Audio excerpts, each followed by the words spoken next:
IDS இன்னைக்கு தினமணி பேப்பரோட முக்கியமான நடப்பு நிகழ்வுகளை பற்றி பார்க்கலாம் வாங்க. நேற்று வெள்ளிக்கிழமையன்று நீதி ஆயோக் தன்னுடைய நிதிவள குறியீட்டை வெளியிட்டிருக்காங்க.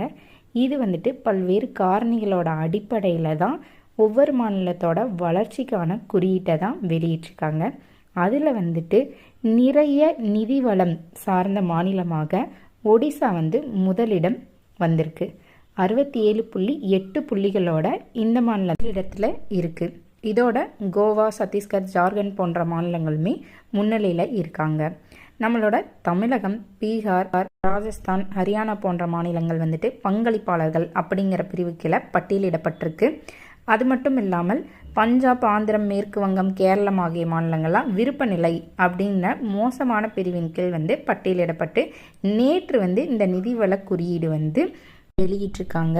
அடுத்து ஒரு முக்கியமான நடப்பு நிகழ்வு என்னன்னு பார்க்கும்போது, இந்தி மொழி எதிர்ப்பு போராட்டத்தில் 2 பேர் உயிரிழந்திருக்கிறாங்க. யார் அப்படின்னா தாளமுத்து, நடராசன் அப்படிங்கிற 2 பேர். இவங்களை தான் நம்ம என்னன்னு சொல்லணும்னா பொலிவு பெற்ற மொழிப்போர் தியாகிகள் அப்படின்னு சொல்கிறோம்.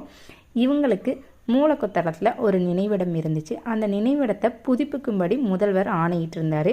அந்த நினைவிடத்தை புதுப்பிச்சதுக்கப்புறமா இன்னைக்கு 25/1/2025 அன்னைக்கு முதல்வர் மு.க. ஸ்டாலினை திறந்து வச்சிருக்காரு. அது மட்டும் இல்லாமல் இனி வரும் காலங்களில் ஜனவரி 25ஆம் தேதியை மொழிப்போர் தியாகிகள் தினம் அப்படிங்கிறத தமிழ் மொழி தியாகிகள் நினைவு நாள் அப்படின்னு சொல்லிட்டு ஆளைங்க அப்படின்னு அவர் கூறியிருக்காரு. அடுத்த நிகழ்வு என்னன்னு சொல்லி பார்க்கும்போது, ஜனவரி 29ஆம் தேதி ஆந்திர மாநிலம் ஸ்ரீஹரிகோட்டாவில் இருந்து GLSV F-15ங்கிற ராக்கெட்டை விண்ணில் செலுத்துகிறாங்க.